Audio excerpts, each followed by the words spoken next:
Welcome back, children. This is video 2 of lesson number 14, conjunctions.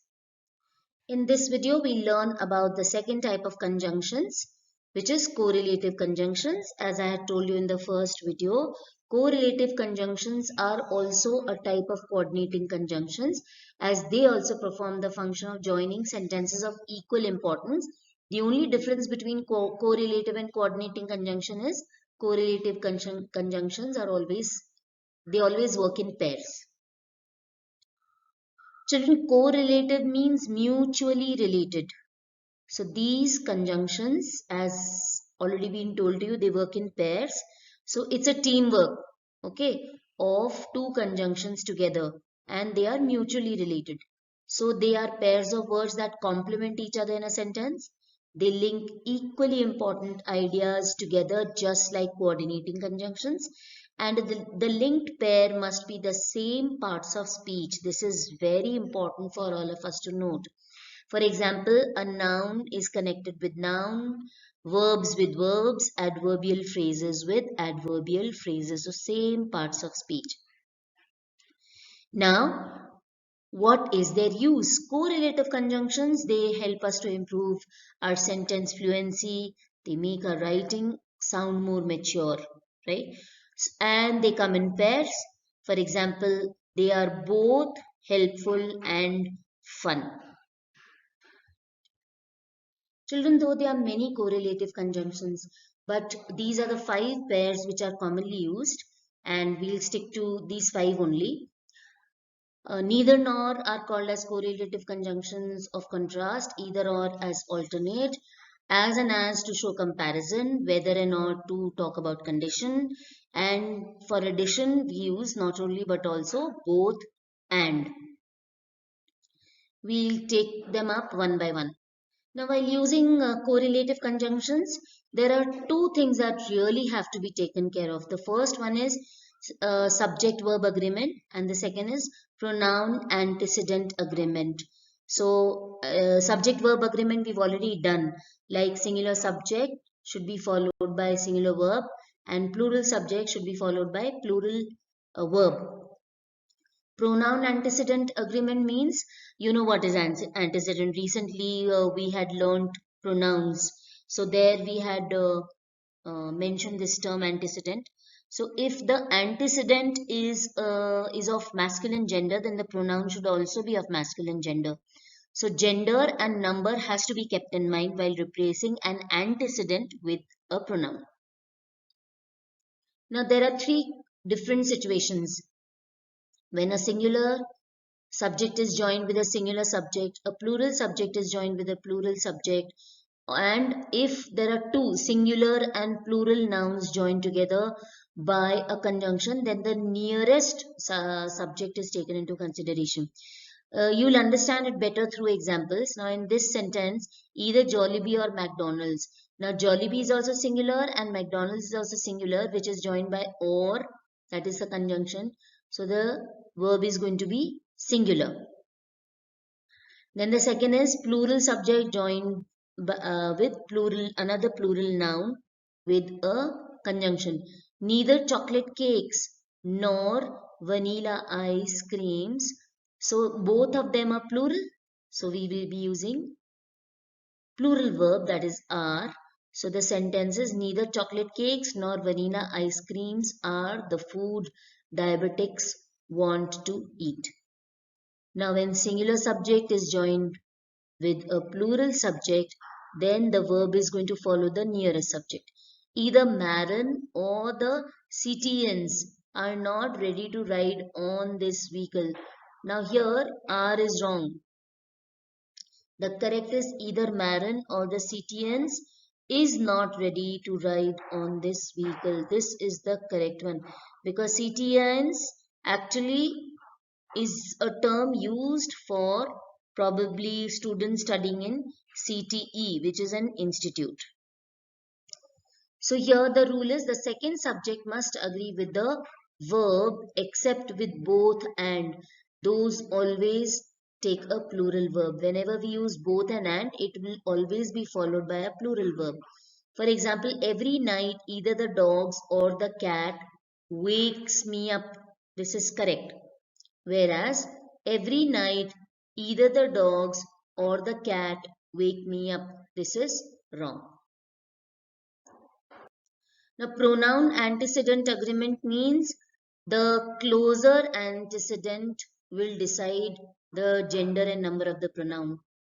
For example, either Maren or Jesper got her 1.0 grade in 1 minute free talk. This is wrong because Jesper is a masculine gender, name of a boy. So her has been used incorrectly. Either Maren or Jesper got his. Jesper is a masculine gender. So the correct pronoun will be his. Now let us understand the use of either and or with the help of examples. Either and or, they are used to connect two equivalent things. For example, a person can be either pretty or ugly. You can either take a bus or car. I will call either my mom or my father. So here you will see that equivalent things, pretty or ugly, they both are adjectives. Bus or car, both are nouns. My mother, my father, both are nouns. So when a sentence has singular subjects and plural subjects, verb always follows the subject closest to the verb. This is one important rule to remember. For example, either my brothers or I am going to the party. Now, I is the closer subject, so I always takes am in a present continuous tense. Second is either my sister or my brothers are going to school.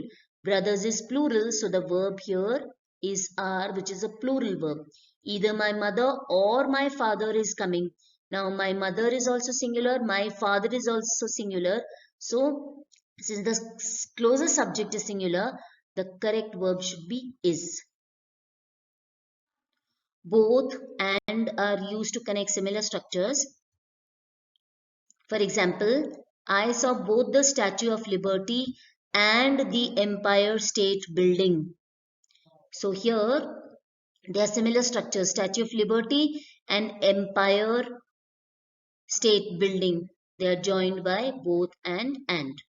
The other examples are I play both baseball and soccer every day. Second, I have been having trouble with both grammar and reading. So similar structures are joined together.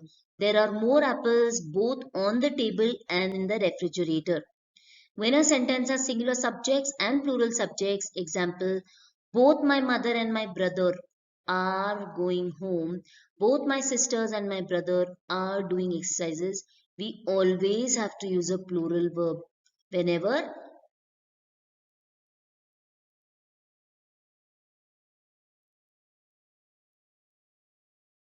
neither and nor. Let's take a few examples. I don't want neither pickles nor tomato on my hamburger. So basically, neither nor are used to negate. You're neither fat nor short. I want neither food nor water. He's neither outside or inside. When a sentence has singular subjects and plural subjects.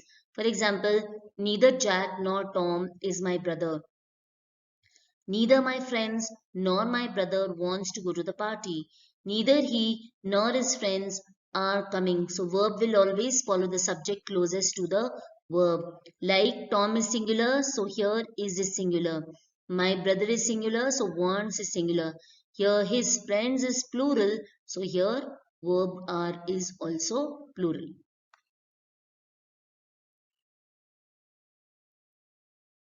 Not only, but also. Not only do I play the flute, but I also play the clarinet. So here also they are performing the work of addition. The other examples are, he is not only my teacher but also my friend. She not only cooked dinner but also washed the dishes yesterday.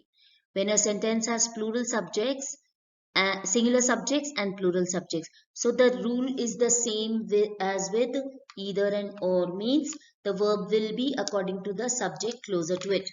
Not only John but also Tom is eating. Tom is singular, so is singular.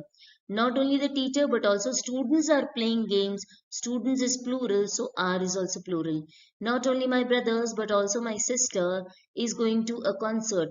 My sister is a singular subject, so is also a singular verb. When not only but also connect two simple sentences. For example, not only do we love flowers, but we also love trees. Not only is he a good father, but he also is a nice boss. You can see that there is a comma in between. As and as they are used in similes. If you remember, similes are used as figures of speech.